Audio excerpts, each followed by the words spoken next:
Interview Personalidades.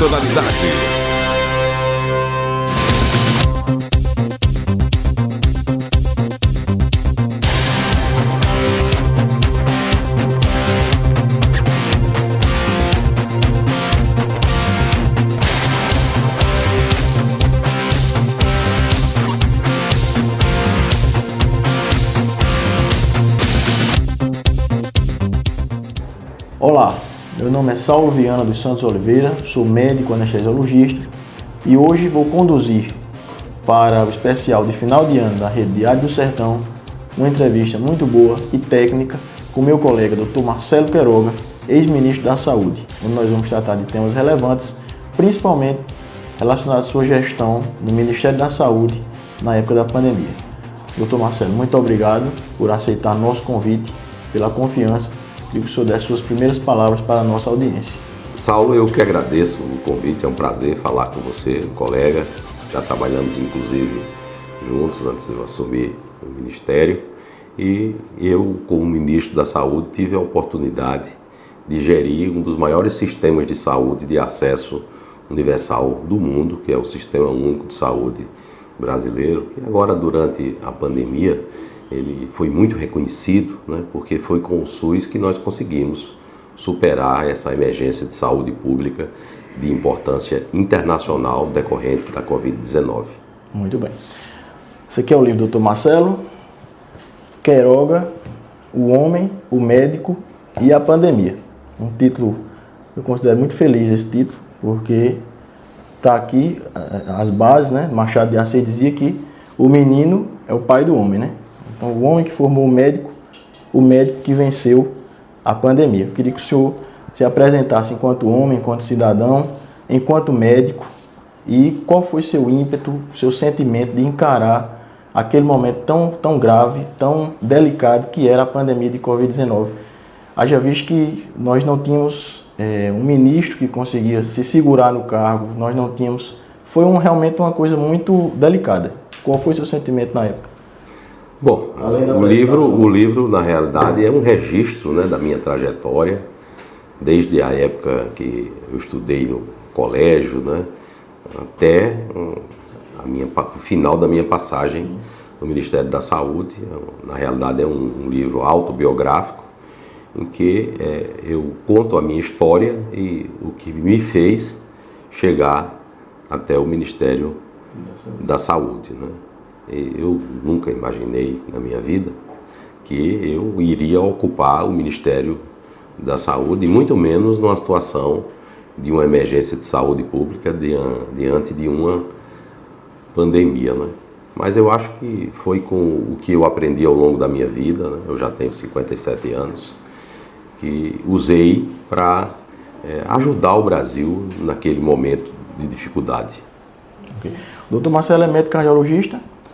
Sim, eu sou cardiologista, eu fiz residência médica no Rio de Janeiro, no Hospital Adventista Silvestre, que à época era uma referência na cardiologia no estado do Rio de Janeiro, se realizavam muitos procedimentos da cirurgia cardiovascular. Sim.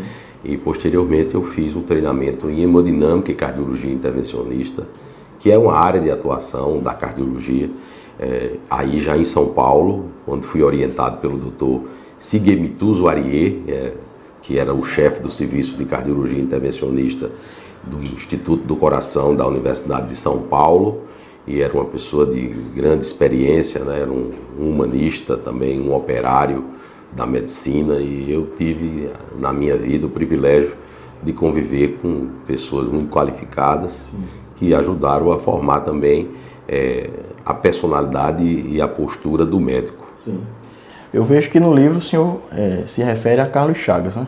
E a Oswaldo Cruz, como pessoas que o senhor tem admiração e são ícones da nossa medicina. Eu queria que o senhor falasse um pouco da influência deles, né, em relação à sua formação, à sua condução como médico, enquanto médico. Assim também como a Adílio Jatene. Sim, são dois ícones da medicina brasileira, né? O Carlos Chagas, um grande cientista, né? Um cientista translacional, né? Porque ele levou a experiência da bancada até a prática clínica, né? Foi o único médico que descreveu uma doença, né, desde o agente etiológico, a forma de transmissão, o quadro clínico e até o tratamento, né? Então o Carlos Chagas era um gênio, né, e ele enfrentou a pandemia de gripe, que naquela época chamava de gripe espanhola, né? Hoje a gente não denomina como gripe espanhola, porque muito possivelmente nem surgiu na Espanha, apenas os primeiros casos foram identificados na Espanha, né? E o Carlos Chagas tem esse lado heróico, né? E o Oswaldo Cruz foi professor do Carlos Chagas. Em 1912, ele incumbiu o Carlos Chagas de fazer uma expedição à Amazônia, né? Então ele fez um inquérito epidemiológico e lá ele encontrou aquelas doenças da época, né? Malária, leishmaniose, enfim. Um cenário que ainda existe hoje, né? Eu, inclusive, refiz essa trajetória do Carlos Chagas, não com aquele escopo, mas até para homenagear o Carlos Chagas, né? E, ironicamente, Oswaldo Cruz também teve um momento com a vacinação, né? Sim. Naquela época teve a guerra da vacina, né? E a revolta da vacina, né? Eu vivi o inferno da vacina, porque a revolta da vacina as pessoas não queriam se vacinar, né? Justamente. E o Oswaldo Cruz, de certa forma, teve que persuadir as pessoas de uma maneira muito assertiva, né? Até porque se hoje há questionamentos, imagina no início do século XX, né? Mas ele deixou um legado, né? Uma escola de saúde pública no Brasil. O Instituto Oswaldo Cruz, a Fundação Oswaldo Cruz, é uma escola de saúde pública muito importante. Durante a pandemia foi importante, inclusive o Ministério da Saúde investiu, eu digo investiu, né, porque é um investimento, 1,9 bilhão de reais para que se tivesse a transferência de tecnologia entre o laboratório AstraZeneca, que é um laboratório inglês e sueco, e a Universidade de Oxford, que foi quem desenvolveu a vacina do vetor viral recombinante, e a Fundação Oswaldo Cruz. E essa transferência foi feita em um tempo recorde. Né? Em menos de um ano foi feita a transferência de tecnologia para que o Brasil pudesse produzir a vacina com o insumo farmacêutico ativo nacional. O senhor participou do governo de transição, Michel Temer, Jair Bolsonaro, certo? O senhor não foi ministro da Saúde desde o início da pandemia, mas acredito que o senhor tem pleno, não diria pleno conhecimento, mas algum conhecimento das ações de bastidores ou internas desde o início, né, do que estava se passando desde o início da pandemia. Me diga uma coisa, o senhor chegou a exercer alguma função dentro do Ministério? Não exerci antes de ser ministro? Função, não. Na realidade, eu conheci o deputado federal Jair Bolsonaro em 2018, antes da eleição. Ainda o nome dele era um azarão ali, né? As pessoas diziam, vai para o segundo turno, mas não ganha, né? Então eu conheci o deputado federal naquela oportunidade e à época eu fui convidado pelo filho dele, o hoje senador Flávio Bolsonaro, para conversar com o deputado sobre a pauta da saúde pública. Conversamos bastante e ele falou, disse, olha, eu vou colocar, se eu for eleito, no Ministério da Saúde, um médico que tenha respaldo na categoria, né? Posteriormente ele foi eleito presidente e eu participei da transição do governo, entre o governo Temer e o governo Bolsonaro. E também participava da transição o Nelson Taik, que também ocupou o cargo de ministro, né? Só que o presidente ele adotou um critério para escolher os ministros, ministros que tivessem respaldo de grandes frentes parlamentares. Então, na área da saúde, você tinha a frente parlamentar da saúde, das Santas Casas, etc. E o deputado federal, então o deputado federal Luiz Henrique Mandetta, tinha um bom trânsito, ele era deputado, tinha sido deputado em outra legislatura anterior, né? E o Mandetta foi indicado para ocupar o cargo de ministro. E à época eu até o apoiei, porque entendíamos que ele tinha condição de fazer um bom trabalho. Ele tinha uma participação muito forte, principalmente naquela época do Mais Médicos, dentro do parlamento. Ele tinha uns posicionamentos muito fortes a favor da classe médica, na verdade a favor da saúde como um todo, né? Isso, o Mandetta se destacou naquela época daquele Mais Médicos, né? Isso. Na realidade era um programa que tem até um fundamento lógico, que é levar médicos para as áreas remotas. Isso. Nós conhecemos bem aqui a nossa Paraíba, a gente sabe o que é a dificuldade de médicos em áreas remotas, nos pequenos municípios, etc.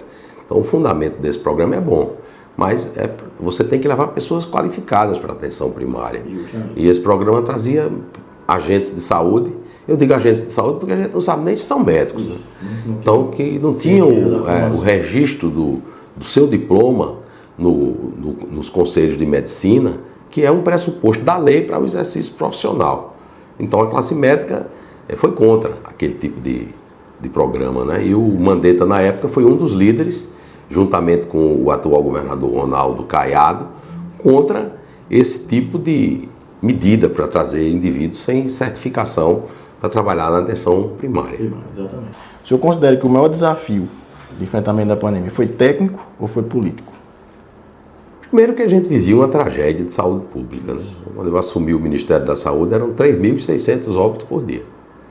Nós, os médicos, somos acostumados a lidar com situações graves, atender pacientes graves, mas eu, com mais de 30 anos de médico, eu nunca imaginei que teríamos uma emergência dessa magnitude. Né? O sistema de saúde entrou em colapso. Então você tinha o desafio da questão da saúde pública e, naturalmente, a pandemia, alguns denominam até de sindemia, né? Porque aquilo transcende os aspectos relacionados somente à saúde pública, né? Porque interfere na vida pessoal de cada um de nós, interfere na economia, né? Tem um impacto, generalizado. Né? Por exemplo, aqui no nosso estado da Paraíba, você já viu alguma vez o São João ser interrompido? Nunca. Hã? Nunca. Não, né? Então, a Semana Santa no Vaticano ser interrompida? Nunca. Não. E quem interrompeu? A pandemia. Então, isso é uma grande tragédia. Isso gera reflexo também dentro da política. Sim. Ministro, desde 2019, vamos falar sobre o Carnaval de 2020. A gente vai começar agora uma pequena cronologia sobre os acontecimentos da pandemia, certo? Então, desde o final de 2019, a gente tinha notícia, né, de uma movimentação que estava havendo na Ásia, na China. Inclusive, a China começou a construir hospitais. Então, a gente percebia que estava havendo alguma coisa fora do habitual, certo? Fiz aqui uma pequena cronologia. Em 5/1/2020, a Organização Mundial de Saúde publica um alerta, onde esse alerta ele já falava sobre 44 casos de uma pneumonia de causa desconhecida. Ou seja, um agente respiratório, isso é uma coisa grave, né? Oriunda da cidade de Wuhan, na China, na península de Hubei. Está aqui a literatura, né? Coloquei aqui a fonte, depois quem quiser pode checar. No dia 28 de janeiro de 2020, através de também um novo documento, a OMS emite um parecer onde classifica como alto risco para uma pandemia. Ela não classificou como pandemia, mas ela classificou alto risco de pandemia global por conta desta pneumonia desconhecida, que a essa altura já avançava pela Ásia de forma muito forte. Em 9 de fevereiro de 2020, o governo brasileiro organizou uma operação de resgate de 34 brasileiros na cidade da China, na China, né? Na cidade de Wuhan, na China. E a Força Aérea Brasileira foi repatriar esses brasileiros. Em 20 de fevereiro de 2020, o Ministério da Saúde já acompanhava e investigava o primeiro caso suspeito no Brasil. No caso, era um caso importado. Seria uma suspeita de um caso importado. No Brasil, nós tivemos a publicação de uma portaria, que foi a portaria número 188, de 3 de fevereiro de 2020, que foi pelo então ministro Mandetta, que foi a portaria que deu início à emergência nacional, né? Foi essa portaria aqui. Todas essas datas que eu falei eram anteriores ao Carnaval de 2020. No entanto, numa fala do próprio ministro Mandetta, tá aqui, ele falou isso aqui para o jornal. Isso aqui é uma reportagem de O Estado de Minas. Essa reportagem aqui é de 2020, daqui o link para a notícia. Numa das partes da reportagem ele diz: o Carnaval preocupa sim. Nós temos centenas de navios que virão na nossa costa durante o Carnaval. temos voos internacionais. Não existe recomendação específica. No caso, ele estaria falando de suspender o carnaval, né? A recomendação é lavar as mãos, fazer o máximo de higiene, enfim, ter bom senso, porque existe um vírus novo no mundo. Não tem como a gente parar a vida. Falou o ministro Mandetta. Minha pergunta é, houve algum apelo? Porque, como ele falou aqui, por hora, nesse momento, não havia ainda uma evidência contundente de que a gente pudesse, digamos, mudar a nossa rotina, de que o país mudar a nossa rotina. Então, talvez não houvesse uma percepção do que viria, do que estaria por vir. Mas a minha pergunta é, houve por parte de outros setores apelo para que o carnaval fosse adiado? Por exemplo, algum estado, o senhor tem conhecimento, não era sua gestão ainda no Ministério, mas o senhor tem conhecimento se algum estado pediu, algum outro poder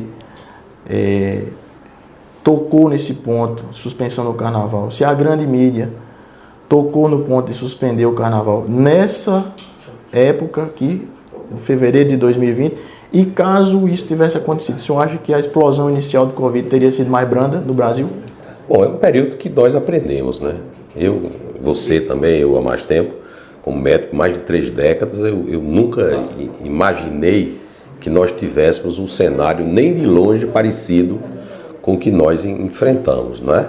Então era difícil naquele momento você antever o impacto que essa pandemia teria. Mas o que você relata são fatos verdadeiros, né? Primeira cronologia desde dos primeiros casos, aqueles que dizem que as autoridades sanitárias chinesas demoraram a reconhecer o problema, demoraram a noticiar o problema, e que se tivesse feito isso de uma forma mais pronta, talvez as consequências tivessem sido menores. A própria Organização Mundial de Saúde primeiro considerou uma emergência de saúde pública de importância internacional e depois foi que considerou como uma pandemia.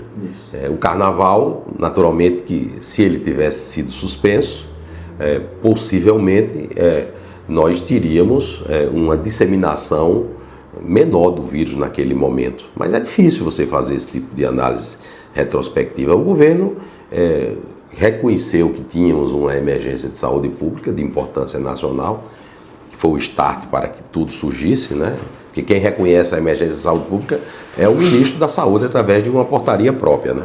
A partir daí se criou legislações, lei da pandemia, enfim. Não é? Então é difícil a gente dizer que se tivesse suspendido, o carnaval tivesse sido suspenso, que a consequência não teria sido tão danosa. O de 2021 foi suspenso, né? O de 2001 foi suspenso. Aí virou o contrário. Ninguém queria mais o carnaval. Não, virou o contrário, ninguém podia nem sair de casa. Exato, exatamente. Seguindo a linha de raciocínio, o senhor acha que houve pouca divulgação por parte da grande mídia da gravidade do que estaria por vir? Ou o senhor, como até corroborando aí o que o senhor falou, acha que não havia a percepção realmente, nunca vivenciamos uma coisa daquela? Será que hoje seria diferente? Bom, hoje com certeza seria diferente, né? O mundo ainda está muito machucado com o que houve em relação à pandemia, né? Milhões de óbitos. Somente no Brasil nós tivemos mais de 700 mil óbitos, onde de alguma maneira o vírus está ali correlacionado. Sim. E posteriormente a Organização Mundial de Saúde, ainda na minha gestão, reconheceu uma outra emergência de saúde pública de importância nacional, né? Que hoje chama de Mpox, né? O Monkeypox, varíola dos macacos. Aí eu pergunto, havia necessidade do reconhecimento daquela emergência? Não, mas a OMS já, em função do que houve e das críticas que teve, reconheceu a emergência de saúde pública de importância internacional em função da Mpox. Não quis dar mole, né? Não quis deixar espaço para críticas, né? Eu vou ler um trecho aqui do seu livro para contextualizar a pergunta número 8, certo? É o texto que fala aqui sobre o capítulo 55. Cloroquina. To be ou not to be? Vamos lá. Ser ou não ser, fazer ou não fazer, não é isso? Não sou muito bom de inglês não, mas acredito que seja isso. Vamos lá. Aqui houve um grande apelo né, para o uso da cloroquina no início da pandemia de Covid. E esse apelo, um dos principais garotos propaganda do uso da cloroquina foi o ex-presidente Jair Bolsonaro. Ele acabou sendo muito criticado por isso, depois a imprensa acabou criticando muito ele. Ainda hoje, talvez ele tenha, quer dizer, pague um preço por ter incentivado o uso da cloroquina. Mas, eu vi aqui nesse capítulo que existia uma corrente, talvez, poderia até dizer técnica, que nesse primeiro momento, digamos, defendeu o uso da cloroquina, certo? Então eu vou ler aqui no trecho do livro onde diz o seguinte: o CFM, em resposta ao processo de consulta, foi feita uma consulta ao CFM, não é isso? Publicou um parecer acerca do uso desses medicamentos durante a pandemia, dentre eles a cloroquina, não só a cloroquina, no qual deixou assentado que não havia comprovação científica dos benefícios desses fármacos, mas orientou os médicos no sentido de que, diante da obtenção do termo de consentimento livre e esclarecido, os médicos seriam autônomos para prescrever a terapia que entendesse ser mais adequada para seus pacientes, certo? Vale lembrar que até um professor de medicina, que o senhor não cita quem é, mas professor de medicina, com grande visibilidade, veio a público anunciar que tinha usado cloroquina para tratar a Covid-19. Minha posição já era pública. O senhor foi, inclusive, eu acredito que foi até um diferencial para o senhor como ministro. O senhor foi pró-vacina e foi muito cauteloso em relação a essa questão do tratamento. E eu acredito que aquilo deu um norte ao início da sua gestão até o final. Mas voltando para cá, minha posição já era pública. Na Sociedade Brasileira de Cardiologia, já havia me manifestado sobre a inexistência de evidência científica do fármaco.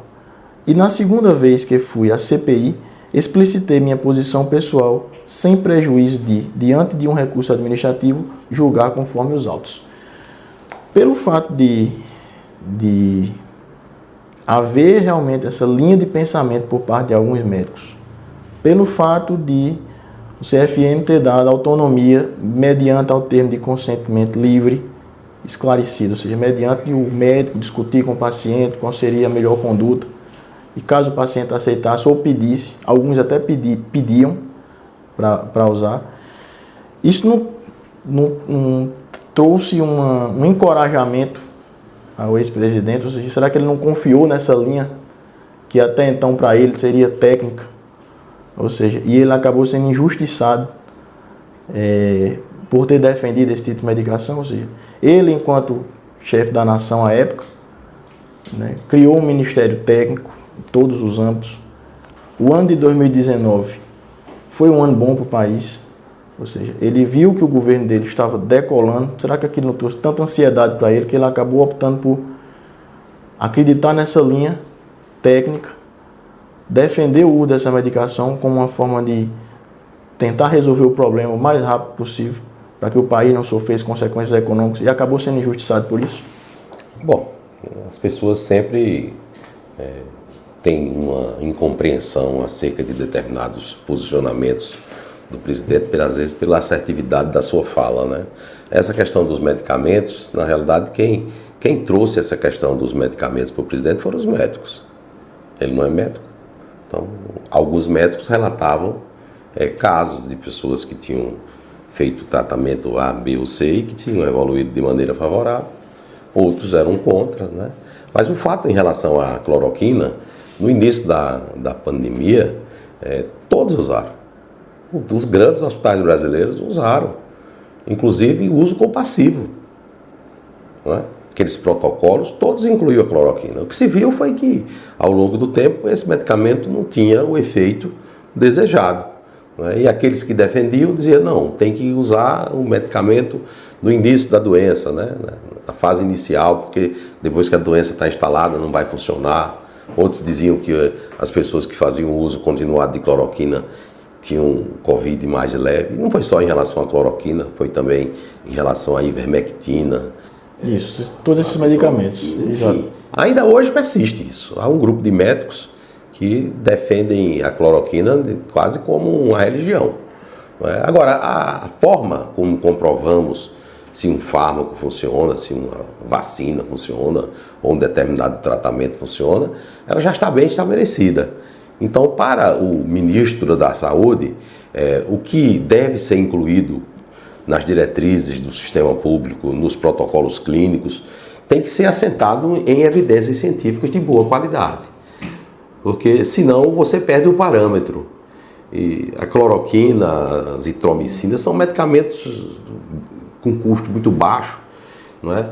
Imagina essas outras medicações caríssimas, sem evidência, para você colocar no sistema de saúde. Não é? Então, o Ministério da Saúde, em nenhum momento, estabeleceu, seja na minha gestão, seja nas gestões anteriores, nenhum tipo de protocolo para o uso de nenhum tipo de tratamento desse. Oficialmente não nenhum tipo de protocolo, nenhum tipo de protocolo. Agora, o que houve foi uma nota técnica orientando doses, dizendo, olha, se você quer usar, a dose é essa, porque as pessoas às vezes usavam doses muito altas.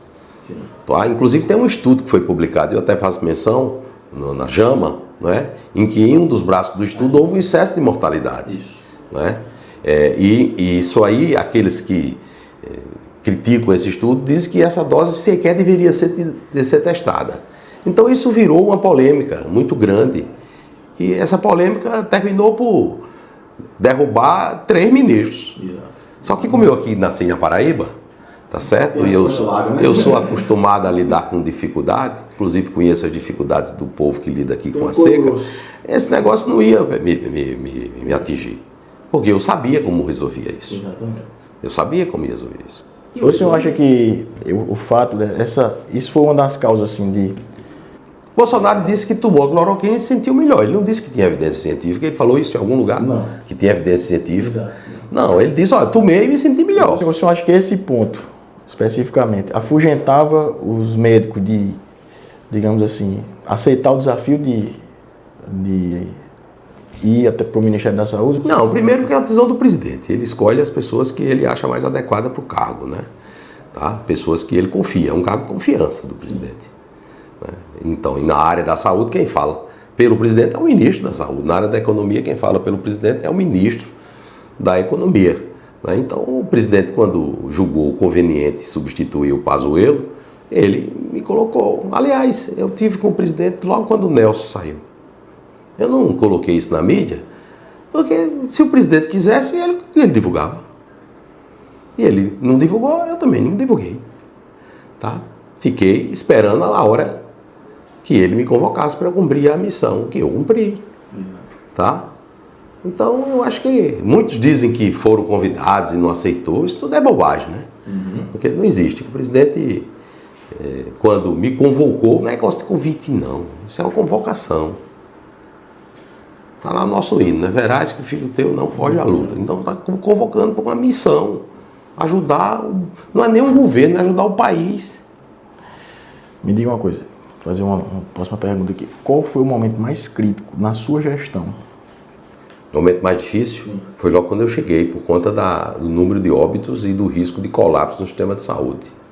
Eu ficava muito receoso de haver uma crise de abastecimento de oxigênio, de faltar insumos por um chamado kit de intubação orotraqueal. Você sabe que é anestesista. Imagina, você sem curar e você sem relaxante muscular, sedativos, como é que você vai manter um paciente intubado? E a gente ficou com esse receio. E isso felizmente não aconteceu. E da pandemia? O governo tomou as providências para que não faltasse esses insumos. Não faltou oxigênio. Teve uma crise de abastecimento de oxigênio em Manaus, um colapso do sistema de saúde. Aliás, de um sistema de saúde que já vivia em colapso. Já vivia em colapso. Era difícil, era fácil conseguir vaga em terapia intensiva aqui. Sempre houve dificuldade com leitos de UTI. Muitos judicializaram. Eu vi no seu livro aqui que ficou um legado permanente. Aumentou a quantidade de vagas. Durante a pandemia foram habilitados mais Nós tínhamos 23 mil leitos de terapia intensiva no Brasil. Aumentou. Tá? Durante a pandemia foram habilitados mais 23 mil leitos, ou seja, foi para 46 mil. Na prática... E esses leitos, Saulo, não foi só habilitado não, tá? Foi equipado também. Não? Então, respiradores, por exemplo, 17 mil respiradores distribuídos pelo governo federal. A percepção que a gente tem hoje, na prática clínica, é que melhorou. O sistema de saúde está mais forte, não tem dúvida disso. Não é a mesma dificuldade que a gente tem. Não, as pessoas não estão judicializando, buscando leito de terapia intensiva. Agora, é porque tem uma retórica que a grande mídia faz para jogar, naquela época, o governo nas cordas. E é até bom falar, nesse momento, o seguinte, que nós não temos conflito de interesse aqui. Ou seja, eu estou fazendo um reconhecimento... Zé, eu não tenho conflito de interesse com ninguém. Exato. Eu tenho conflito de interesse com o governo, que eu participei. Sim. Mas com indústria farmacêutica, de dispositivo médico, zero. E o meu reconhecimento, eu também declaro que eu não tenho conflito de interesse. Mas a percepção que a gente tem, a gente trabalha como médico ativamente, mas a percepção que a gente tem na prática clínica é que realmente aumentou a quantidade de vagas. Não só em relação à atenção especializada à saúde, porque as pessoas costumam avaliar só a atenção especializada à saúde. Mas o forte do SUS não é a atenção especializada, é a atenção básica. Isso. Atenção primária, até faço menção aí. Sim. O Brasil tem 5.570 municípios. Que foi muito importante. Então, 5.570 municípios, você tem 48 mil unidades básicas de saúde, unidade de saúde da família. Nessas 48 mil, pelo menos 38 mil aplicavam vacinas. Isso foi muito importante na pulverização da... A capilarização do SUS é um diferencial. Exatamente. Ah, por que você aceitou ser ministro? Porque eu tinha o SUS. O SUS ele é bem Eu pensado. sabia que nós tínhamos um instrumento fantástico, né? Que, aliás, é o principal instrumento de justiça social do Brasil, é o Sistema Único de Saúde. Exatamente. Antes do SUS, eu me formei em 1988, foi o ano que foi promulgada a Constituição de 88. Então o SUS foi instituído com a Constituição de 88. Antes, só quem tinha direito a algum tipo de assistência era quem contribuía para o antigo INPS. Né? Era atendido no Instituto Nacional de Assistência Médica da Previdência Social, o INAMPS. Isso. A saúde era atrelada à Seguridade Social. Então, quem não contribuía para a Previdência Social era indigente. Dependia dos favores, das santas casas, não é? Dos hospitais, santas casas, hospitais filantrópicos, alguns hospitais públicos, mas mesmo assim o acesso era muito restrito para a atenção especializada à saúde. E existiam ações de saúde pública, como vacinação, por exemplo. Você falou aí, Oswaldo Cruz, né? Aquilo foi lá no início do século XX. Mas o Programa Nacional de Imunização, ele foi instituído, salvo melhor juízo, em 1976, no governo do presidente Geisel. Então, o Programa Nacional de Imunização já começou, naquela época, a distribuir vacinas gratuitamente para a população brasileira. Eu me lembro de um surto de meningite que houve, esse surto mais forte em São Paulo. Eu era garoto, fui me vacinar no grupamento de engenharia, e naquele tempo era uma pistola. Ainda peguei a pistola. Então, era a vacina. Então, o brasileiro, ele tem uma cultura vacinal forte. Os brasileiros, eles buscam a sala de vacinação. Isso. É por isso que não é necessário, não é sensato obrigar as pessoas a se vacinar, porque há um grupo grande que quer se vacinar. E geralmente existe a questão do princípio da autonomia do paciente, né? Você não pode obrigar um tratamento para... Você pode convencê-lo, explicar... Não, sempre, na medicina, o convencimento, né? O procedimento tem que ser autorizado mediante um consentimento livre e esclarecido do paciente. E como a medicina é baseada em evidência científica... Isso se confunde, né? A saúde é um direito de todos e um dever do Estado. Então, em relação às vacinas, é um dever do Estado prover as vacinas. Isso. Tá? O direito é do cidadão de buscar as vacinas ou não. Embora que, em se tratando de epidemias, situações como essa que colocam as pessoas todas em risco, né, uma análise mais detida da questão do direito à saúde, né, pode levar a esse entendimento que o benefício coletivo impõe ao Estado exercer determinadas medidas para, por exemplo, estimular a vacinação. Que foi o que o STF falou, né? Que até o ministro Ricardo Lewandowski, pessoa muito razoável, tive muito contato com ele lá, E o ministro Lewandowski, o julgado deles, é o seguinte, que as vacinas são compulsórias, mas não podem ser forçadas. Você não vai chegar forçando as pessoas e vacinando o indivíduo sem ele querer. Exato. E o Estado, quer dizer, compete ao Estado, a União e os entes subnacionais adotar medidas para estimular a vacinação. Acontece que esses governadores, geralmente esses indivíduos de viés mais à esquerda, até por uma posição política, a medida de incentivar era forçar, era restringir as liberdades individuais. Isso não funciona, por isso que nós não fomos favoráveis ao tal passaporte da vacina, que eu até chamei de passaporte da discórdia, né? Eu até falava para os jornalistas que ficavam me entrevistando todo dia. Eu falei, sexo é bom, forçado é estupro, tá? Eu lá em casa, meus filhos, quando eram pequenos, quando um chorava, ninguém dormia. Os outros ficavam tudo acordados. Então é o que acontece, um que não quer, faz um barulho que atrapalha a campanha de vacinação. Então esse barulho atrapalhava. E esses especialistas, fajutos que ficavam na televisão ali o tempo todo falando, né? Os pesquisadores, os caras nunca tinham publicado um artigo sobre vacina de Covid e falava com autoridade. Falava com autoridade de ganhador do prêmio Nobel. Enquanto quem estava segurando as vacinas para o povo brasileiro era eu. E estava recebendo todo o para-choque E eu tinha que usar a habilidade que o presidente dizia, você é hábil, você vai administrando isso aí, porque você vai apanhar dos dois lados. Bolsonaro é um homem experiente. Vou lhe fazer uma pergunta, pegando seu gancho aí, certo? O senhor acha que se fosse o senhor desde o início, com todo respeito aos que passaram, obviamente que eles deram sua contribuição, mas se fosse o senhor no momento zero, o resultado teria sido melhor? Tem um Quiroga aí que é astrólogo, né? Esse aí prevê o futuro. Eu sou Queiroga médico, não tenho como fazer esse tipo de afirmação. Eu usei o quê? O que eu sempre usei como médico, que é conquistar a confiança do meu paciente. Eu vou chegar, olha, o senhor vai fazer um cateterismo cardíaco aqui. Como é isso, doutor? Introduzir aqui um tubinho, vou lá no seu coração. Né? Se o indivíduo não confia no médico, ele vai fazer isso? Não. Então eu procurei conquistar a confiança do presidente, porque eu exercia um cargo de confiança. Isso. Então os temas que eram... um perfil eminentemente técnico. Então os casos que eram polêmicos, que eu sabia que gerava questionamentos, eu ia e conversava com o presidente. E tem um conterrâneo nosso que era assessor do presidente, Técio, até dizem que ele é o chefe do gabinete do ódio, né? Não tem nada, né? Gabinete de ódio nenhum, eu não vi gabinete de ódio nenhum. Gabinete do ódio existe hoje. Pois bem, aí Técio disse, ministro, porque ele já conhecia o Bolsonaro, disse, quando o senhor quiser as coisas com o presidente, ele tem esse jeitão dele assim, às vezes as pessoas ficam assustadas, mas quando o senhor quiser uma coisa com o presidente, ele que escolheu o senhor para ser ministro, o senhor vem aqui e conversa com ele.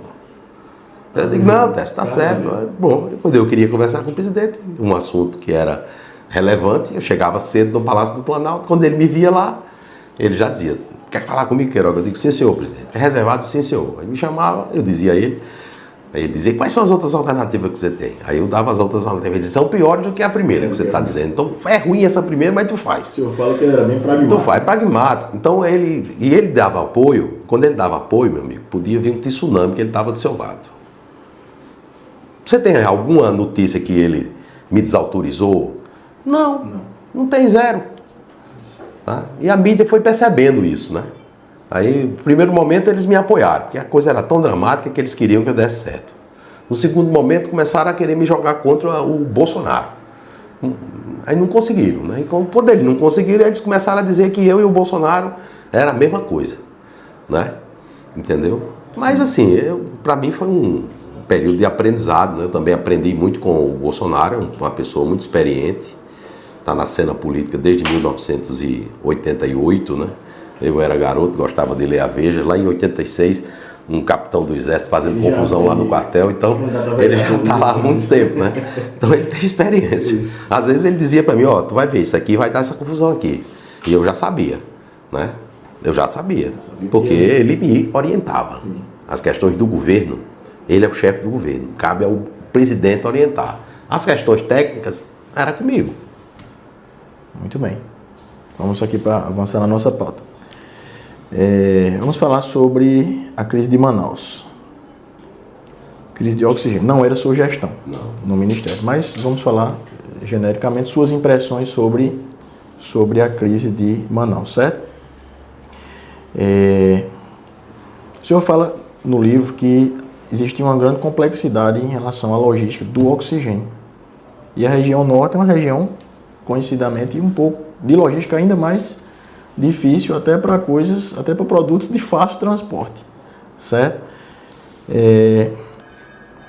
Me diga uma coisa, o que é que poderia ter sido feito para que não tivesse havido aquela crise e até que ponto nós tivemos a imputação de cada ente federativo? Porque ficou muita coisa nas costas do Ministério da Saúde como o grande culpado. Mas a gente sabe que constitucionalmente, né, pela própria Constituição do próprio SUS, a gestão, existe uma divisão de trabalho do SUS, é tripartite. Então, você tem a responsabilidade do governo federal, dos governos estaduais, dos governos municipais. Geralmente o governo federal financia, faz as políticas, os governos estaduais e municipais executam. De quem realmente foi, digamos assim, não vamos falar de culpa, que já passou, e nós não estamos aqui para investigar, não é isso. Mas a responsabilidade de cada ente federativo ali, real. E o que poderia ter sido feito para evitar aquilo? Bom, o que poderia ter sido feito era, no passado, ter se investido adequadamente no sistema de saúde. O estado do Amazonas é maior do que diversos países. No entanto, só existia leitos de terapia intensiva na cidade de Manaus. E o sistema de saúde de Manaus era um sistema de saúde caótico. Você conhece lá o sistema de saúde de Manaus? Bom, você tinha lá o Hospital Francisca Mendes, que funcionava precariamente. O Hospital Delfim Aziz também estava em construção, não estava pronto. Então aquilo ali estava criadas as condições para um colapso no sistema de saúde. Então, deveria ter se investido antes do sistema de saúde de Manaus. Não se investiu. Tá? Então, você teve que correr atrás do prejuízo para poder atender aquela população. Mas se você vai em Manaus, você vai ver a população de Manaus não imputa a responsabilidade ao Ministério da Saúde. De jeito nenhum. Inclusive, os secretários do Ministério da Saúde foram homenageados lá em Manaus. Dr. Rafael Câmara, que é o secretário de atenção, era o secretário de atenção primária à saúde, foi homenageado lá em Manaus. Eu fui diversas vezes em Manaus, sempre tratado muito bem por aquelas pessoas de lá. Imagina se nós fôssemos percebidos pela sociedade como os responsáveis por aquela crise, se a gente ia ser bem tratado lá. Claro que não. E eu lembro que a Força Aérea Brasileira levou oxigênio. E trouxe pacientes, evacuou pacientes. Sim. E você sabe que a operação de levar oxigênio era uma operação de risco, né? Exatamente. Porque podia haver explosão. Via aérea, né? Podia haver explosão. E essa questão do oxigênio não foi só em Manaus. Você teve problema de oxigênio também na Califórnia. Você teve problema de desabastimento de insumos estratégicos em vários locais do mundo. Não foi só em Manaus, não. Agora, o oxigênio, você tem um monopólio, está na mão de dois. Isso, dentro de um curto espaço de tempo, o Ministério da Saúde apoiou fortemente o Estado. Sim. Inclusive com o financiamento de usinas de oxigênio. Para os hospitais universitários federais, eu me lembro, eu queria que o senhor falasse até sobre isso também, eles receberam pacientes de Manaus, ou seja, a Força Aérea Brasileira evacuou pacientes para todos a rede hospitalar dos... Que mesmo na Paraíba recebeu, lá em Piauí recebeu, então vários hospitais receberam. E alguns dizem que foi por conta disso que a doença se disseminou no Brasil, quer dizer, é um tipo de afirmação sem base nenhuma, né? Sem base nenhuma. Mas isso foi superado. Agora, o investimento não é só de responsabilidade do governo federal. Os estados, eles são obrigados a colocar 12% do recurso do seu orçamento na saúde. E os municípios, 15%, tá? Isso aqui compõe o orçamento do SUS. Outra coisa, a assistência farmacêutica, né, no que se inclui os oxigênios, os gases medicinais, o que é de responsabilidade do Ministério da Saúde é o chamado componente estratégico, no qual não se inclui oxigênio, não.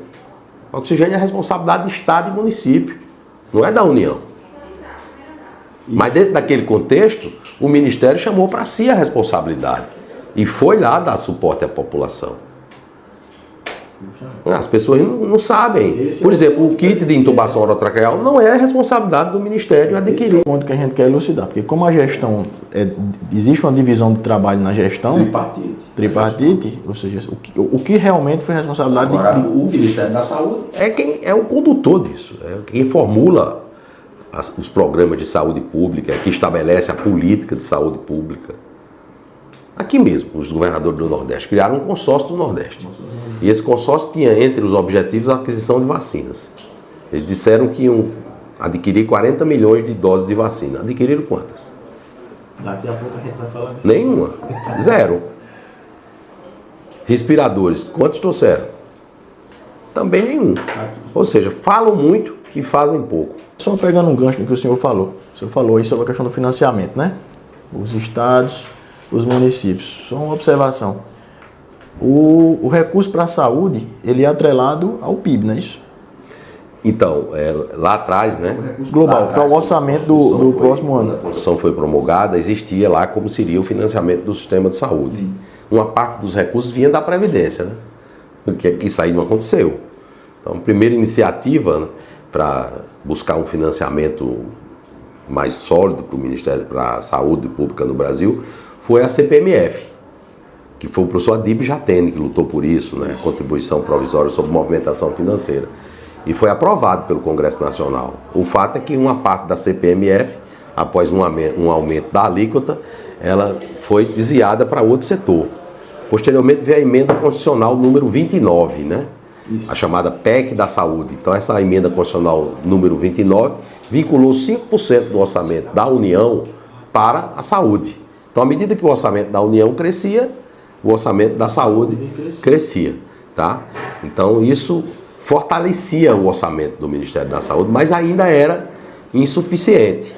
Bom, aí vem o governo lulopetista, notadamente no governo daquela senhora, quebrou o Brasil, né? O Brasil quebrou, veio aquelas pedaladas fiscais, o país perdeu a credibilidade, tanto do mercado interno quanto do mercado externo. Quando o presidente Temer chegou, o Roberto Meirelles, que inclusive tinha sido presidente do Banco Central do Lula, Henrique Meirelles, colocou a emenda constitucional número 95, que estabeleceu um teto de gastos. Quer dizer, você não vai gastar mais do que arrecada, meu caro. Tá? Então, com o teto de gastos, a saúde, ela passou a também ter o financiamento ali controlado, mas o reajuste era feito só pelo IPCA, tá? Ou seja, não havia aumento real. Mesmo que o orçamento crescesse, era só o IPCA. E o governo Jair Bolsonaro trabalhou sob esse teto. Ele foi o primeiro governo. Durante todo o governo com teto. Durante todo o governo com teto. Só que na saúde, em 20, em 21, houve em 20 o orçamento de guerra. Então o orçamento do Ministério da Saúde em 2020 foi em torno de 200 bilhões de reais. Houve acréscimo no orçamento. Houve um orçamento de guerra. Sim. Para aquelas despesas extraordinárias da Covid, do enfrentamento da Covid. E em 2021 não tinha orçamento de guerra, eu não tive orçamento de guerra, mas eu tive créditos extraordinários. Então o orçamento de 2021 foi mais ou menos o mesmo. Sim. Entendeu? Agora já em 2022, aí a gente já teve que trabalhar em cima de um orçamento mais restrito. Sim. As despesas também diminuíram, né? Porque o colapso do sistema de saúde também diminuiu, enfim. Já estava em solução. Vacinas foram adquiridas, a maior parte foram adquiridas em 2021, né? Isso, exatamente. Porque só com vacina foi 38 bilhões de reais. A polêmica das vacinas que a gente vai conversar aqui. E os estados, eu deixei claro lá, o Fundo Nacional de Saúde, se você for no site do Fundo Nacional de Saúde e verificar saldos em conta corrente, você vai ver o que tem de recurso federal em cada ente federado. Quer dizer que é possível a gente verificar isso. Lá, vem lá em João Pessoa para você ver quanto é que tem lá de saldo de conta corrente, de recurso federal, e que não é executado. Olha, em 2022, em dezembro de 2022, tinha 29 bilhões de reais de recursos federais com estados e com municípios sem execução. E o que é isso? Isso é falta de política pública, isso é ineficiência. Ineficiência da execução orçamentária para aplicar o recurso. Ou seja, a saúde já é subfinanciada e os caras gastam o que gastam mal, tá certo? E ainda não gastam o recurso que está disponível por conta de falta de política. Vamos falar agora sobre a questão das vacinas, certo? Ministro Queiroga. Sempre foi muito ventilado, né, na mídia, durante toda a pandemia, que o governo atrasou, na verdade, que o governo Jair Bolsonaro havia atrasado a aquisição de vacinas, aquele discurso do anti-vacina, enfim, a gente já sabe, nós estamos fazendo aqui um documentário, uma retrospectiva. Mas, nós temos aqui que em 9/12, fiz uma retrospectiva e coloquei toda a literatura, né? Quem quiser pode checar a notícia. Em 9/12 de 2020, o então ministro Eduardo Pazuello fez uma declaração no Palácio do Planalto garantindo que o Brasil já havia contratado cerca de 300 milhões de doses de vacina, incluindo AstraZeneca e Pfizer. E essas doses foram efetivamente inoculadas. À época, então, o ministro afirmou que tais vacinas aguardavam o registro provisório da Anvisa. Certo? Guarda essa informação aqui. Vamos lá. Em 31/7 de 2020, isso aqui foi extraído do site da própria Fundação Oswaldo Cruz, a Fiocruz e a AstraZeneca, o laboratório AstraZeneca, né, anglo-sueco, como a gente falou há pouco, assinaram um memorando de entendimento, 31/7 de 2020. Isso é, a pandemia começou acho que foi decretada em março de 2020, então praticamente o quê? Abril, maio, junho, julho, 4 meses. Foi bem precoce, né? Já assinou um memorando de entendimento, incluindo a compra e transferência de tecnologia, como o senhor falou há pouco. Isso é uma coisa importante, porque quando você fala transferir tecnologia, você está dizendo que a AstraZeneca vai ensinar, vai mostrar a Fiocruz como é que se faz para poder a Fiocruz poder fazer com suas próprias mãos. Não é isso? Aqui estão as falas do pessoal da Fiocruz, os diretores, elogiando o memorando. E aqui eu fiz nós fizemos aqui uma pequena cronologia, se eu quiser acompanhar aí, sobre a questão da vacinação, onde a gente chegou aqui na questão da Pfizer, que muito se falou sobre a vacina da Pfizer, que não houve diligência em relação à aquisição da vacina da Pfizer. Então, na CPI da Covid, o então CEO da Pfizer, o senhor Carlos Murilo, ele falou o seguinte, que houve 3 tratativas que não teriam sido respondidas por parte do governo. Uma em 14 de agosto, uma em 18 de agosto e outra em 26 de agosto de 2020. Por outro lado, matéria da CNN Brasil, nós tivemos que 3 órgãos do governo, que seriam eles, a Controladoria Geral da União, a Consultoria Jurídica do Ministério da Saúde e a Advocacia Geral da União, lembrando que isso aqui também não era na gestão do senhor, o senhor não estava na gestão ainda, estou falando na impressão do senhor, quem foi ministro, mas isso que foi anterior à sua gestão. Mas esses 3 órgãos devem parecer contrário à aquisição da vacina da Pfizer, não que não se quisesse contratar, mas me parece que o contrato da Pfizer, a proposta da Pfizer, ela tinha, como é que eu diria, meandros legais que inviabilizavam a contratação naquele momento. Você precisava ir uma PEC, se eu não me engano, para o Congresso Nacional. Era um contrato que, do ponto de vista legal, jurídico, ele não se encaixava naquele momento e precisaria se fazer acertos, ajustes, para que pudesse ser contratado, certo? Vamos lá. Foi questionado depois, em uma outra reportagem aqui, deixa eu só encontrar essa reportagem aqui, está aqui. Reportagem do site G1, atualizada em 24 de fevereiro de 2021, certo? Ela diz o seguinte, foi veiculada inclusive pelo Jornal Nacional. Vacina é obstáculo para acordo entre governo federal e Pfizer.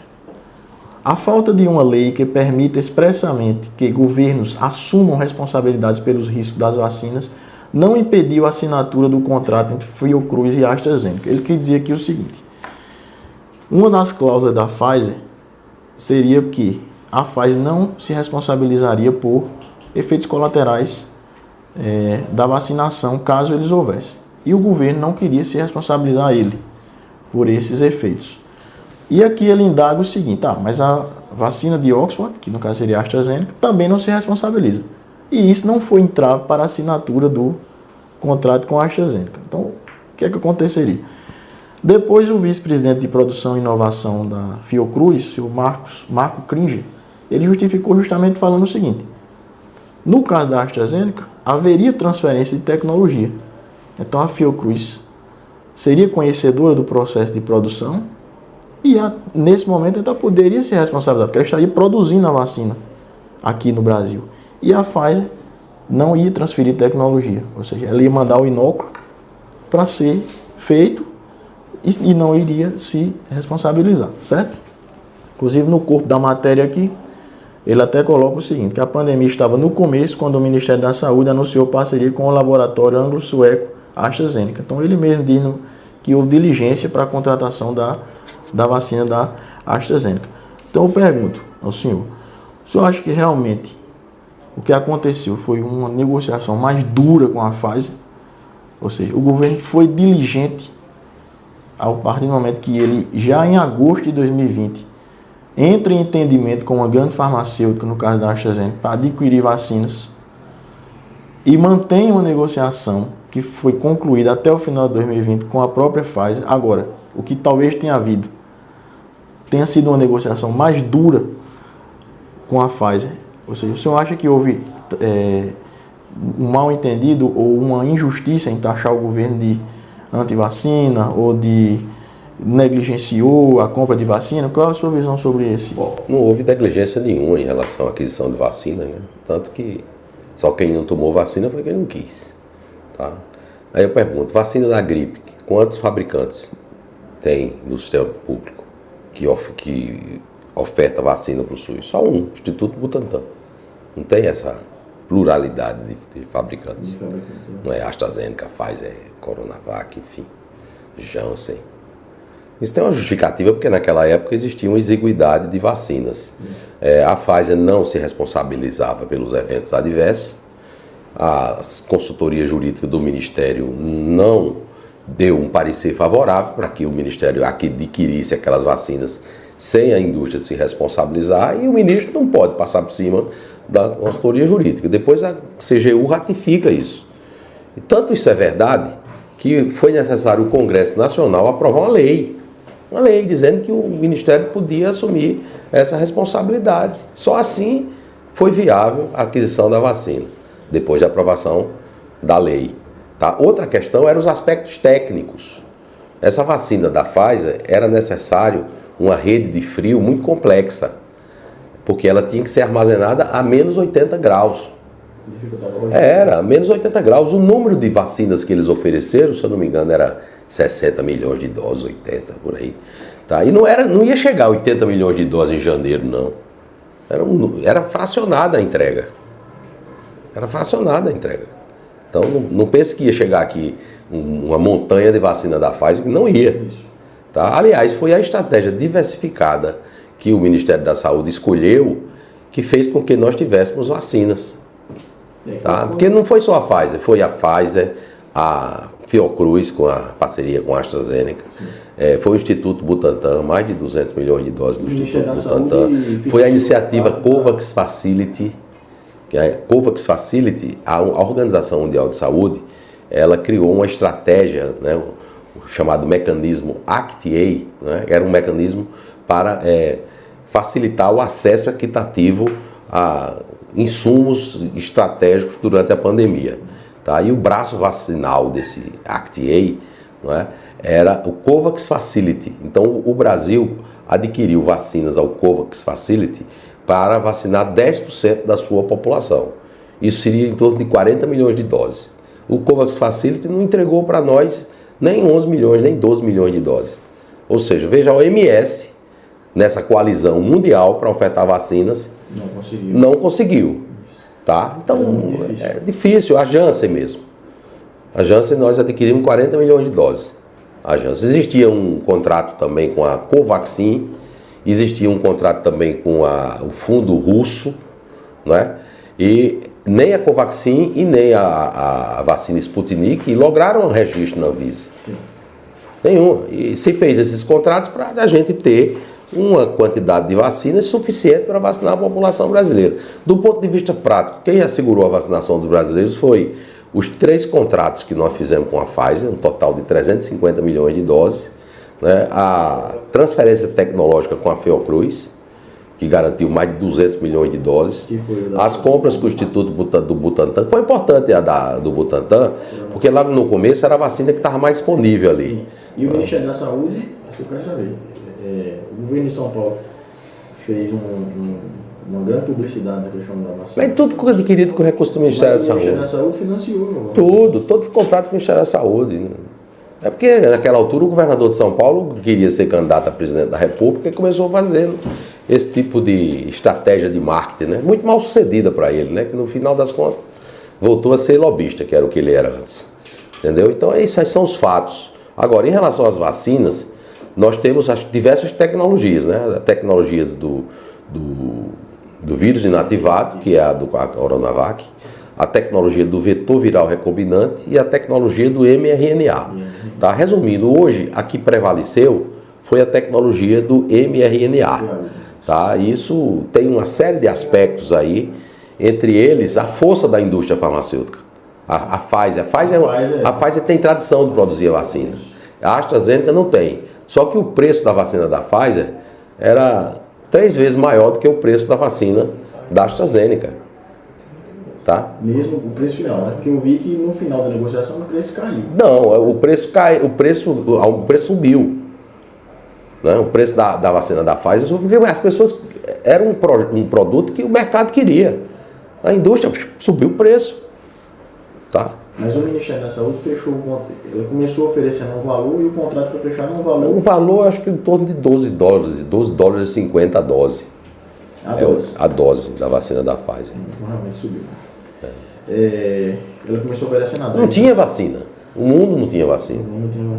O Brasil não atrasou vacina. Quando teve o registro da Anvisa, primeiro o registro da Anvisa, já começou a vacinar. Por que o senhor acha que não produzindo, por que a gente não teve condição de produzir aqui? Porque não tem? Início, de desenvolver. Porque o complexo industrial de saúde do Brasil é muito frágil, né? O Brasil importa a grande maioria dos insumos na saúde. E o que poderia ser feito? Eu sei que isso é um trabalho de médio e longo prazo. Um país que tem credibilidade para a iniciativa privada investir. Isso não é função do Estado, rapaz. Você vê, a gente investiu 1,9 bi para transferir a tecnologia com a vacina AstraZeneca. Quantas doses estão sendo produzidas lá agora para aplicar nessa campanha desse ano? Nenhuma. Por quê? Porque a concorrência com a Pfizer, a Pfizer e a Moderna superaram a vacina do vetor viral recombinante. A vacina do vetor viral recombinante nunca logrou conseguir registro nos Estados Unidos, só da Janssen, mas mesmo assim perdeu o registro. A Pfizer pediu registro permanente já, né? Então, tanto a AstraZeneca quanto a Pfizer tem registro definitivo. O Butantan agora pediu para cancelar o registro da Coronavac. Que era temporário, né? Pois bem. E o que é que se dizia da vacina Coronavac? Que era uma vacina pouco eficiente. E é mesmo. Ou não? É uma vacina pouco eficiente. Falando em ciência, sim, né? Então. Todo mundo fala em ciência. Qual é a eficácia dessa vacina? Onde está publicado? Porque se politizou o tempo inteiro.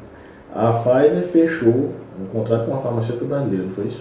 A Pfizer fez uma parceria com a Eurofarma, na época da nossa gestão.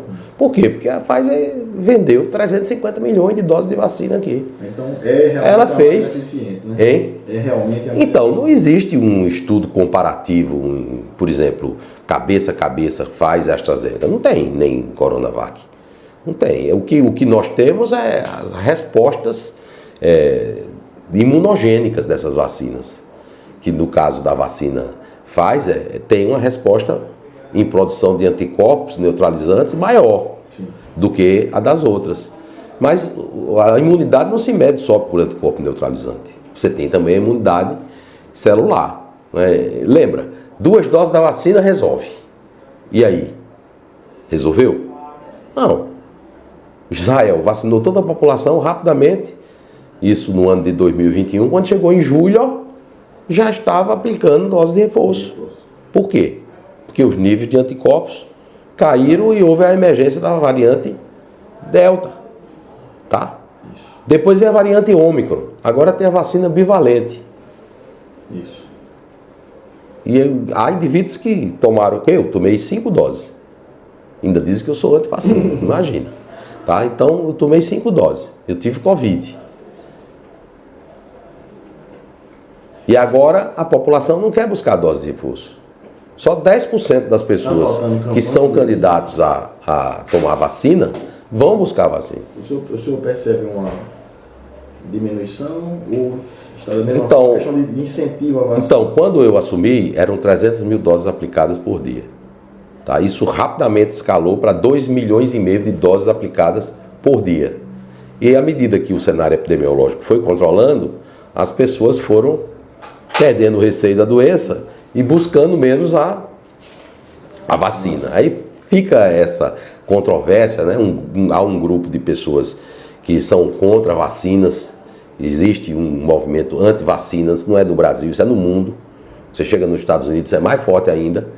E quanto mais polêmica, mais as pessoas acabam por não ir tomar vacina. E não vai ser colocando... O Ministério da Saúde tem que estar sempre... Aí agora o Ministério da Saúde coloca no PNI e coloca criança de 6 meses a 11 anos como grupo prioritário para vacina.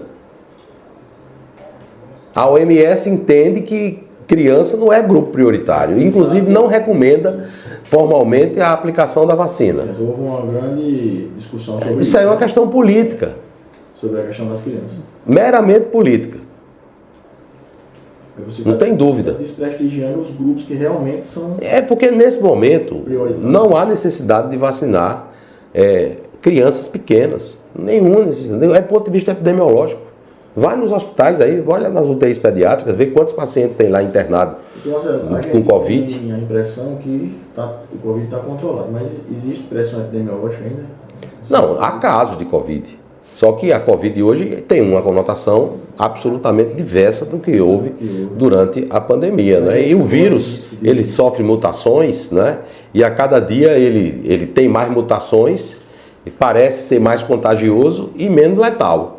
Então esse vírus que é menos letal e mais contagioso, ele acaba gerando uma imunidade de rebanho pela infecção do vírus. Além de que as pessoas já tiveram, tem 95% da população mundial já entrou em contato com o vírus. Exatamente. Se eu tivesse à frente do Ministério, nós teríamos vacina para Covid, só que a vacina seria para indivíduos acima de 60 anos, seria a vacina para pessoas com comorbidades e para os profissionais de saúde. Para as crianças e adolescentes, os grupos com comorbidades. Sim. O senhor acha que existe algum risco de surto?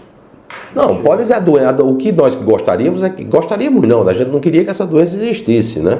Mas se essa doença se tornasse endêmica. Ela não é uma doença endêmica ainda, né? Porque você tem ela o tempo inteiro. Sim. Tá? Sim. Entendeu? Então, se fosse uma doença endêmica, você faria ali uma campanha de vacinação ali num determinado período e ponto, né? Mas isso vai encaminhar para esse tipo de situação. Queria fazer uma pergunta para o senhor relacionada a um texto que eu li aqui nesse livro. O senhor conhece muito bem esse livro, né? Sim. É o Harrison. Até o Antônio Fauci. Inclusive, coincidentemente, o Antônio Fauci é um dos autores aqui. Página 1341. Os agentes da categoria C compõem a terceira maior prioridade na agenda de biodefesa.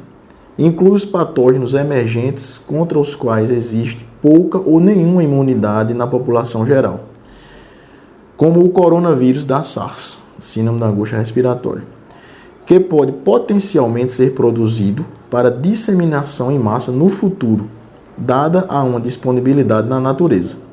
Esses agentes são caracterizados como relativamente fáceis de serem produzidos e disseminados, bem como por possuírem altas taxas de morbidade e letalidade, além de grande impacto na saúde pública. Atualmente não há uma lista de agentes da categoria C. Ele fala aqui.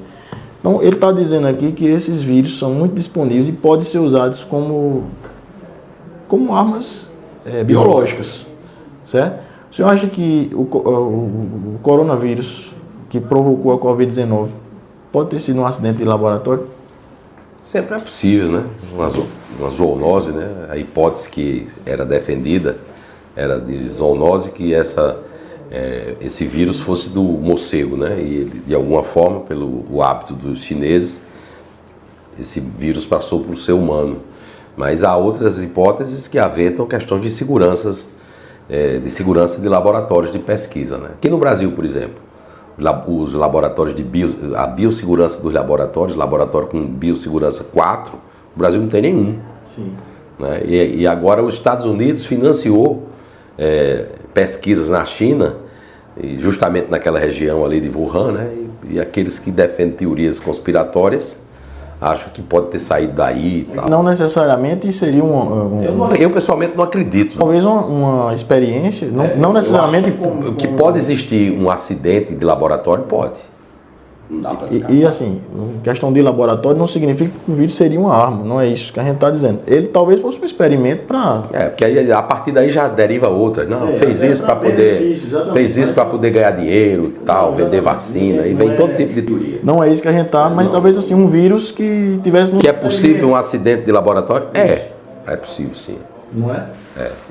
Eles também têm outras teses, né, de destruição do meio ambiente. E aí aquecimento global, e aí esse aquecimento global faz com que os animais saiam lá do local e com isso pode aumentar as zoonoses. E aí a culpa disso é de quem? É do Bolsonaro, porque destruiu a Amazônia. Ponto. Queria perguntar ao senhor agora o seguinte, para a gente concluir. No Ministério da Saúde não era só Covid, né? Existiam outras, e o senhor ainda teve esse desafio também de conduzir o Ministério com outras frentes. Mas o senhor cita no livro o desenvolvimento de um trabalho relacionado às doenças raras. Sim. Inclusive existe uma doença, eu sou inclusive testemunha disso, porque a gente trabalhava com isso na prática, um medicamento para atrofia muscular espinhal.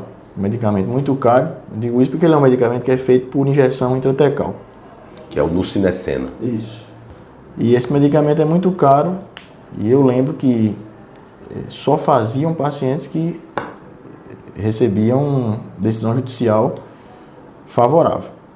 E o senhor iniciou uma política de governo para o fornecimento desse medicamento para quem precisava.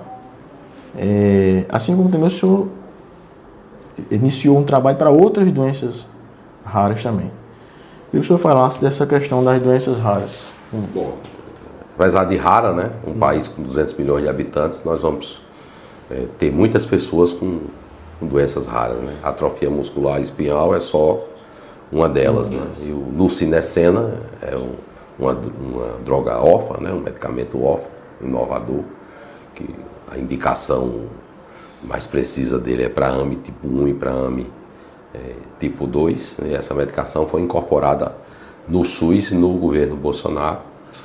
Além dela, para essa doença, atrofia muscular espinhal, também foi incorporado o Risdiplam, que é do laboratório Roche, e por último o Zolgensma, que é uma terapia gênica, primeira terapia gênica incorporada no sistema de saúde do Brasil, né? Inclusive na saúde suplementar, e um dos primeiros países a incorporar esse medicamento no mundo. E nós conseguimos fazer isso através de um acordo de acesso gerenciado, né? Ou seja, a indústria aceita compartilhar o risco com o Ministério da Saúde. Então, se não houver aquele benefício, as crianças devem ser monitoradas, tanto a parte respiratória quanto a parte motora. Então, se não houver o benefício, ou se a criança passar a tomar o outro medicamento, por exemplo, o pagamento é interrompido, e o pagamento é feito de maneira parcelada. Esse medicamento era tido como o mais caro do mundo, né? Custava 20 milhões de reais o tratamento. E nós negociamos com a indústria, não só um desconto no valor, como o pagamento por compartilhamento de risco. Então, a gente tem que buscar novas soluções para resolver velhos problemas. Não insistir nas maneiras antigas e ineficientes para resolver problemas antigos. Isso vai para o Poder Judiciário, o Judiciário solta a caneta, né? Eu até falei uma vez, não é a caneta generosa do doutor de preto, nem a caneta perdulária do doutor de branco que vai resolver esse problema. Então, a gente resolve isso com um programa de saúde pública, correto. Mas não pode ser feito sem uma indicação precisa, né? Isso tem que ser feito com indicação precisa. Quem tem que indicar? Os médicos do setor público. E outra praga é a relação conflituosa entre médicos e indústria farmacêutica. Isso precisa ser transparente. E a indústria farmacêutica patrocina pesquisas. A maior parte das pesquisas são patrocinadas pela indústria farmacêutica. E com isso patrocina os pesquisadores nas diversas fases. Não é? E esses recebem valores que são vultosos. E a sociedade precisa saber, doutor Saulo, qual é o conflito de interesse que tem? É esse aqui. Doutor Marcelo Queiroga, está aqui, ó, tem esse aqui, é pesquisador da Pfizer. Eles dizem aí que eu sou o Pfizer Boy, por conta das vacinas da Pfizer. Uns dizem que eu sou o Pfizer Boy, outros que eu digo que eu sou genocida.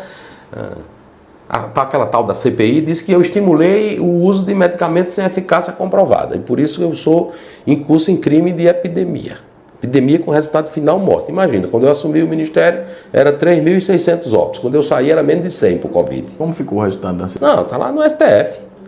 Mas você foi imputado em alguma coisa? Eu fui, a CPI me colocou como crime de epidemia com resultado final morte e prevaricação no caso da vacina Covaxin.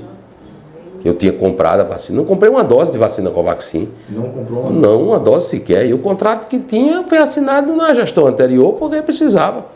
Nunca teve registro na Anvisa e quando começou a surgir denúncias, exonerei o servidor que foi imputado, que até hoje não se comprovou nada contra ele, mas existia aquela imputação e eu exonerei e cancelei o registro. Mas é prevaricação.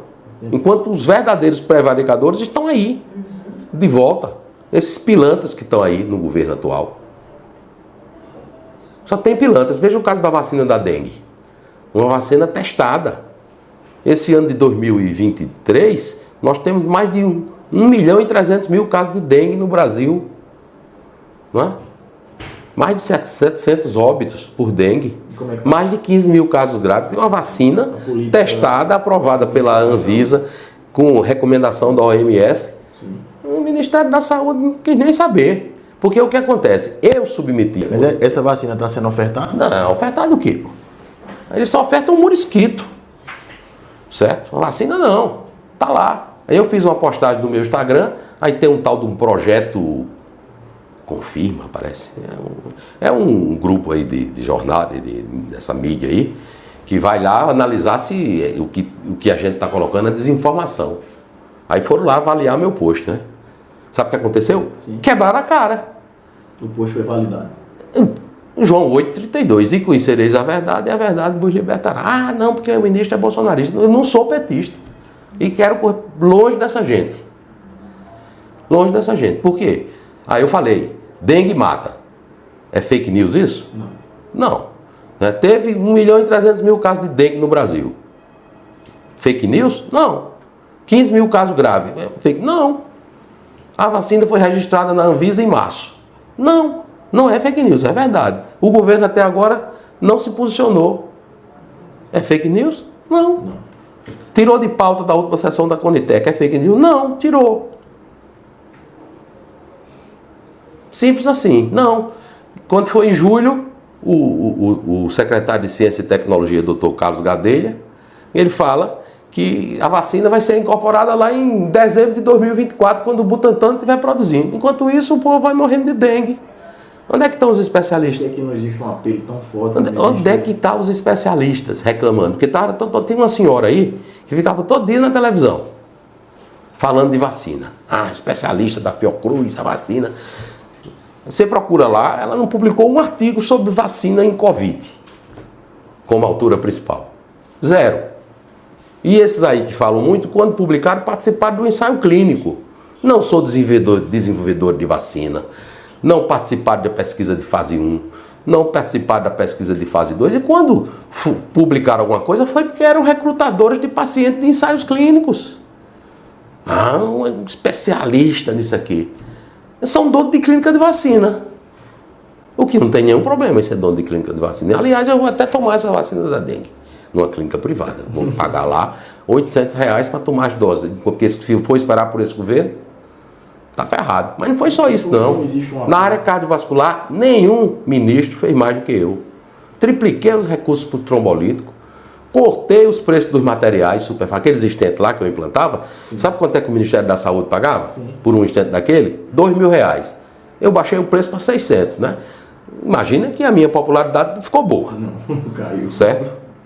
Marca-passo, por exemplo, desfibrilador, carro de desfibrilador implantável. Eu coloquei aí no livro. Sabe quanto é que o Ministério da Saúde pagava por um daquele mais sofisticado? Sim. R$50.000. Sabe por quanto a gente comprava nos hospitais federais? Sim. Por 18. Sabe o que eu fiz? Cortei o preço de 18. Pois bem, aí fizeram um movimento para parar de fornecer. Sabe o que eu fiz? Peguei esses hospitais, essas indústrias aí que estavam fazendo esse movimento, os distribuidores, porque tem uns distribuidores, né? Sabe o que eu fiz? Mandei tudo para o CAD. Sabe o que esse governo fez? Voltou os preços anteriores. São pilantras. Pilantras mesmo. É isso aí. Doutor Marcelo, já tem mais. 2024. Quais são os seus planos para 2024? Meus planos é oferecer o nosso nome aqui como candidato a prefeito, esperar que a população de João Pessoa me dê a honra de ser o prefeito de João Pessoa para melhorar a cidade de verdade, né? Porque tem gente aí que diz que cuida da cidade, né? Mas não cuida de verdade. Tanto não cuida que você verifica aí os indicadores na saúde pública. Por exemplo, nós criamos o programa Previne Brasil, com indicadores para monitorar os resultados. Pois bem, João Pessoa, dentro dos 223 municípios do estado da Paraíba, ocupa a posição 218. E a gente podia pensar que era melhor, né? Que é a capital e tudo mais. 218 a posição. É até difícil dizer, né? 218ª posição. Não sabia isso. Pois bem. Só sabe isso por quê? Porque nós colocamos um programa para monitorar os resultados. 7 indicadores. O que é a medida conseguida? 7 indicadores. Sabe o que são os indicadores? Sim. Primeiro é cadastrar o indivíduo, o cidadão brasileiro, no Conect SUS, que também não existia, né? O Conect SUS foi criado por mim. Né? Segundo, certo? Segundo, verificar a pressão do povo. Terceiro, verificar os índices glicêmicos. Quarto, pré-natal odontológico. Tá certo? Quinto, a realização do exame de Papa Nicolau. Aí o Lula vai dizer, lá vem querer misturar saúde com religião. Não tem nada a ver. Papa Nicolau não foi Papa da Igreja Católica, não. Então, aí você vê. E com isso, a gente sabe qual é a nota. E quanto mais o município faz isso, mais o município recebe recurso. Ou seja, é um modelo de captação ponderada. O município recebe mais de acordo com o que faz mais. Sim. É uma espécie de remuneração baseada em performance. Entendeu? Isso também criei na cardiologia, eles acabaram. Por quê? Porque começaram a verificar mortalidade hospitalar, tempo de internação hospitalar e reinternação. Mas vem cá, um hospital que é eficiente, que a mortalidade é mais baixa, que o paciente fica menos tempo internado e que retorna menos, tem que receber mais do que um hospital que tem mortalidade alta, que o pessoal volta. Melhor resultado. Não, tem que ser incentivado. Tem que receber mais. Eles acabaram. Quer dizer, o que nós íamos fazer no sistema de saúde era virar a chave do modelo de remuneração. Deixar de ser um modelo de remuneração por serviço e passar a ser um modelo de remuneração por performance, que ele chama de saúde baseada em valor. Sim. Quer dizer, em função da jornada do paciente no sistema de saúde. Né? Ou seja, tem que premiar a eficiência. E só fazemos isso se nós medirmos. Não adianta. O que eles estão fazendo agora? Mesmo lenga-lenga. Reajuste da tabela do SUS. Aquela Simone Tebet, quando era candidata lá, disse, vou fazer uma emergência de saúde pública e reajustar a tabela do SUS. Vem cá, o problema da tabela do SUS, meu amigo, se tabela desse certo, nenhuma mulher tomava contraceptivo oral. Era tudo na tabela. A tabela tem que acabar. Você deixa só o valor, só a relação dos procedimentos. E a remuneração é por valor. E eu vou saber, aquele hospital ali, lá de Patos, o cara que chega infartado lá, qual é a chance dele morrer? Você consegue, meu amigo, e publicizar. O sujeito não passa nem perto daquele hospital ali que morre muito. Porque o povo já sabe, né? Aquele ali, o cara vai para ali e morre. Mas tem que saber oficialmente. Consegue ver um tal. A gente começa a ver as coisas, velho. Entendeu? É por isso que o sujeito é genocida. Porque começa a mexer em cima dessas coisas erradas que tem. Falando em oncologia, certo? Falando, já que o senhor falou em oncologia, como é que o senhor vê hoje a situação da oncologia no estado da Paraíba? A gente tem um hospital muito forte aqui na capital, mas, por exemplo, o sertão talvez precise... Muito forte como? Quais são os indicadores? Então, quais são os indicadores? Porque o Brasil tem cerca de 300 centros de alta complexidade oncológica, tá? Aí você tem os UNACONs, que são os mais simples, e você tem os CACONs, que são os centros de alta complexidade oncológica, tá? Então deve ser na faixa de uns 35 CACONs no Brasil, tá? A maior parte é UNACON.